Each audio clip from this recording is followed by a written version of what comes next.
قوم عاد تاریخ کی ایک طاقتور ترین اور عظیم قوم گزری ہے۔ ان کے طرف ہود علیہ السلام معبوس کیے گئے تھے، لیکن قوم عاد نے ان کا انکار کیا اور ان پر عذاب نازل کر کے اللہ نے انہیں تباہ کر ڈالا۔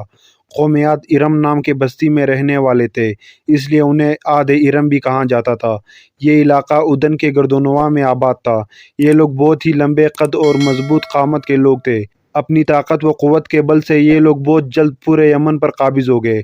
ان پر کئی بادشاہوں نے حکومت کی، مگر دو بادشاہ ایسے آئے جن کی حکومت عظیم اور جاہ و جلال والی تھی۔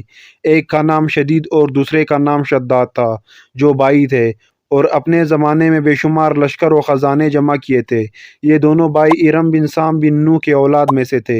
ان کی کل حکومت عمان، یمن، عدن اور شمالی عرب کے علاقوں پر تھی۔ جب شدید کی موت واقع ہوئی تو پوری حکومت شداد کو مل گئی۔ اس نے تمام قبائلی سردار اور بادشاہوں کو اپنا مطیع و فرمان بردار بنا لیا اور اس طرح پوری جنوبی عرب اس کے قلمروں میں شامل ہو گئی۔ اس نے اپنی حکومت کو عروج تک پہنچا دیا۔ دنیا کے دیگر ممالک کے بادشاہ اس کے باج گزار ہو گئے۔ اس تسلط اور غلبے نے اس کو اتنا مغرور اور متکبر کر دیا کہ اس نے خدائی کا دعویٰ کر ڈالا۔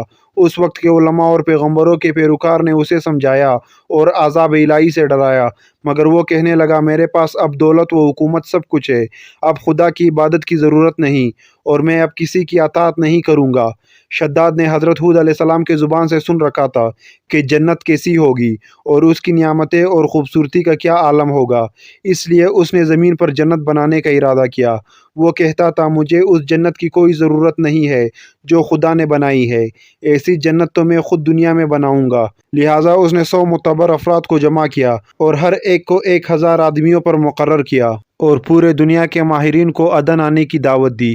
اس نے اپنے بانجے ضحاک، جو ایران کا بادشاہ تھا، کہلا بھیجا کہ جتنا سونا چاندی تمہارے پاس جمع ہے وہ فوراً میرے پاس بھیج دو۔ ضحاک نے ایسا ہی کیا۔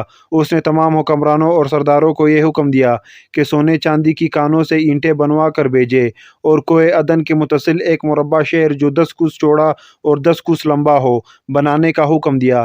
اس کی بنیادیں اتنی گہری کھدوائی گئی کہ پانی کے قریب پہنچا دی۔ پھر ان بنیادوں کو سنگ سلیمانی سے بھروا دیا تو اس پر سونے چاندی کی اینٹیں کی دیواریں لگا دیے۔ ان دیواروں کی بلندی اس زمانے کے گز کے حساب سے 100 گز مقرر کی گئی۔ جب سورج نکلتا تو اس کی چمک سے دیواروں پر نگاہ نہیں ٹھہرتی تھی۔ یوں شہر کی 4 دیواری بنائی گئی۔ اس کے بعد 4 دیواری کے اندر 1000 محل تعمیر کیے گئے۔ ہر محل 1000 ستونوں والا تھا اور ہر ستون جواہرات سے جڑاؤ کیا ہوا تھا۔ پھر شہر کے درمیان نہر بنوائی گئی اور ہر محل میں اس نہر سے چھوٹی چھوٹی نہریں لے جائی گئی اور ہر محل میں حوض اور فوارے بنائے گئے۔ ان نہروں کی دیواریں فرش، یاقوت، زمرد، مرجان اور نیلم سے سجا دی گئی۔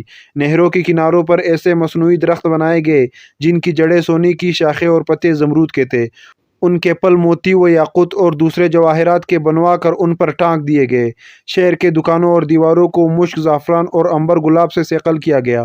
یاقوت جواہرات کے خوبصورت پرندے چاندی کے اینٹوں پر بنوائے گئے جن پر پہرے دار اپنی اپنی باری پر آ کر پہرے پر بیٹھتے تھے۔ جب تعمیر مکمل ہوگی، حکم دیا کہ سارے شہر میں ریشم کے قالین بچھا دیے جائے۔ پھر نہروں میں سے کسی کے اندر میٹھا پانی، کسی میں شراب، کسی میں دودھ اور کسی میں شہد و شربت جاری کر دیا گیا۔ روایتوں میں آتا ہے کہ اس جنت کو بنانے میں 300 سال لگے اور شداد کی عمر 900 سال کے قریب تھی۔ باغ ارم کے مکمل ہونے کے بعد وہ اپنے لاؤ لشکر کے ساتھ متکبرانہ انداز میں شہر کی طرف روانہ ہوا۔ جب قریب پہنچا تو تمام شہر والے اس کے استقبال کے لیے شہر کے دروازے کے باہر آ گئے اور اس پر زر اور جواہرات نچھاور کرنے لگے۔ ابھی اس نے گھوڑے کے رکاب سے ایک پاؤں نکال کر دروازے کی چوکھٹ پر رکھا ہی تھا کہ اس نے ایک اجنبی شخص کو اپنے قریب کھڑا دیکھا۔ اس نے پوچھا، تو کون ہے؟ اس نے کہا، میں ملک الموت ہوں۔ پوچھا، کیوں آئے ہو؟ اس نے کہا، تیری جان لینے۔ شداد نے کہا، مجھ کو اتنی مہلت دے دو کہ میں اپنی بنائی ہوئی جنت کو دیکھ لوں۔ جواب دیا، مجھ کو حکم نہیں۔ کہا، چلو اس قدر ہی فرصت دے دو کہ گھوڑے پر سے اتر آؤں۔ جواب ملا، اس کی بھی اجازت نہیں۔ لہٰذا شداد کا ایک پاؤں رکاب میں اور دوسرا چوکھٹ پر ہی تھا کہ ملک الموت نے اس کی روح قبض کر لی۔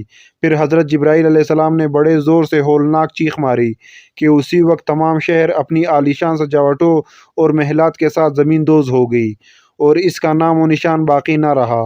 علماء و مورخین نے کتابوں میں لکھا ہے کہ بادشاہ اور اس کے لشکر کے ہلاک ہو جانے کے بعد شہر بھی لوگوں کی نگاہوں سے اوجھل کر دیا گیا، مگر کبھی کبھی رات کے وقت عدن اور اس کے گردنواں کے لوگوں کو اس کی کچھ روشنی اور جھلک نظر آ جاتی ہے۔ یہ روشنی اس شہر کی دیوار کی ہے۔